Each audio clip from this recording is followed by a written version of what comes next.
Hey there, everybody, it's me, your buddy Dave, the host here at the Dark Stuff channel on YouTube. Thanks a lot for checking out the new video. You know, there couldn't be a new Replacements release coming out without me getting my 2 cents in first.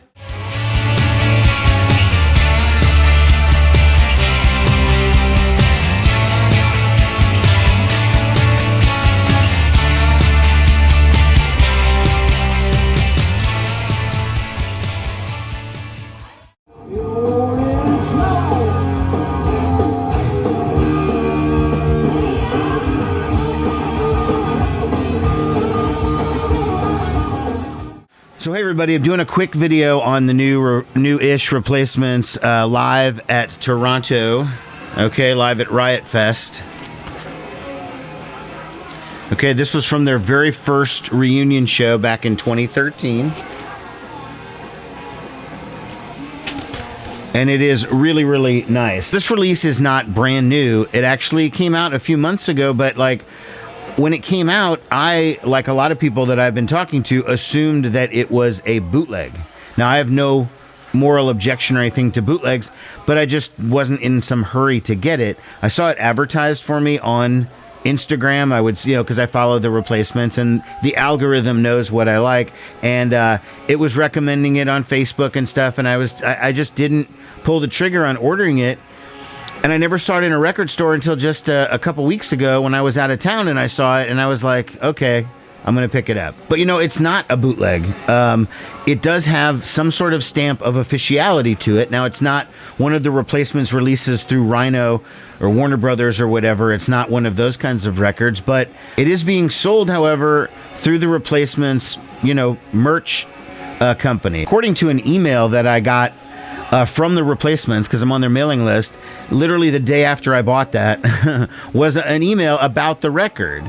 And this was like February 2nd or February 3rd or something. So even though this had been out for months, I just finally got an official email from the Replacements saying that this was the first in a series of authorized 2 LP live albums from the band. That was the only information that they gave. Okay, so really I just wanted to kind of acknowledge that the release was out there, not really do like a real in-depth video at this time, because as you know, I've done plenty of those, and I just did that really deep dive for the post-replacement stuff with Will from Vinyl Potato, and that was like hours and hours long. So whatever, I'm going to keep this one kind of short. So this Riot Fest show was the band's first show back since their final show, July 4th, 1991. This took place on, let's see here, August 25th, 2013. It was at Riot Fest, which back then, and I don't know if they still do it now, they have 3 different Riot Fests. They've got one in Toronto, one in Chicago, and then one in Denver. Audio and video from this show has been out there since pretty much the day after it happened. I remember scouring the internet looking for stuff right after it happened because I was just so amped up about it. There was a lot of crappy cell phone footage and stuff like that. The people with the better cameras, you didn't see that for like a little while after that. This video, by the way, that I'm watching here, this is just found on YouTube. It was like some guy compiled all of the stuff they could find about the various Riot Fest shows, put it into a video. I'll link to it if I remember. So, you know, the band comes on, they open with that joke about, you probably heard that we've been gone for 25 years due to a wardrobe dispute, you know, still ongoing. And the performance is really good. This is an audience recording, not a soundboard, not like a professional 24-track whatever. It's a little misleading at first because when you put on side 1 and you hear Taking a Ride, it's a little rough at first, the audio quality. It straightens out really quickly, but at first I was like, this sucks. And I was texting Will from Vinyl Potato. We're talking about this record, and I was like, I don't know about this quality. It doesn't sound that good. You know, a song later, I'm like, never mind. I take that back. You know, it actually sounds great. So the lineup on this particular version of the Replacements was Paul Westerberg, Tommy Stinson, Josh Freese on drums. He's played with literally everybody, including he did a stint as Paul's drummer. He also played with Tommy in Guns N' Roses, and Dave Minahan, who was in a band called The Neighborhoods, played with Paul solo. And then, of course, now this turn with the Replacements. I actually saw the second reunion show, the second Riot Fest show, which was about 3 weeks later. It was September 15th in Chicago.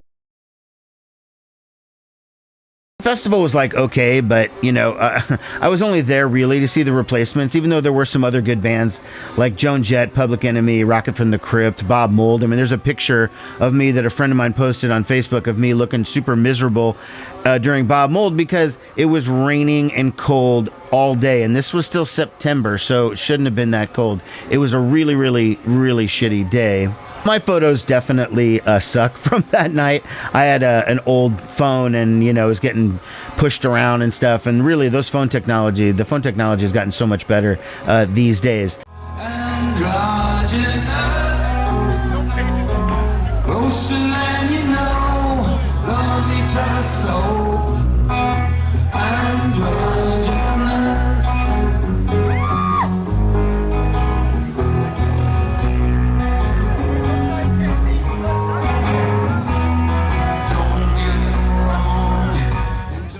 I saw the Replacements again almost a year later in Tempe, Arizona, or Phoenix, Arizona, one of the two. I went down there to see the Replacements on a festival. They were playing with like the Descendants and a bunch of other bands. I flew down to Arizona to meet a friend of mine. And wouldn't you know, at the one time I actually go to Arizona, they have torrential rain. So much rain that the festival got flooded and they had to move it to an indoor venue. And I did see that show. It was pretty great. I was actually seeing them in a much smaller place than Riot Fest, but that's neither here nor there. I'm curious about what they're going to do with these other future authorized recordings. I have said for a long time that I thought that they should make the final show, July 4th, 1991, into an official live release. I'd like to see that as actually like one of those Rhino deals, get liner notes from Bob Mayer and get an interview with Tommy and Paul and whatever, but, maybe that'll never happen. I don't see that coming from this like sort of bootleg series because it was on the radio, WXRT, and it'd probably be a licensing issue with that. I don't know. I would really like to see, let's see here, something from the All Shook Down tour, because nothing's been released from that lineup of the band with Steve Foley. I'd like to get a show from that, if not the final show. Maybe something from Pleased to Meet Me. I'm always open for stuff from Bob, but I'm pretty familiar with almost every live recording of the Replacements from like 82 to 85, and there's only a handful that were really good enough to put on vinyl, so we'll have to see what comes of that, unless there's new source material that I'm just unfamiliar with. Well, that's all I'm going to say, folks. It is really great. It is an official release. It's not a bootleg. If you were on the fence like I was and thought, I don't know, what do you want from a future live record? What would be your suggestion? What do you think is going to come from these future live records from the Replacements? Leave a comment below. Thanks a lot, everybody. Take care. Bye-bye.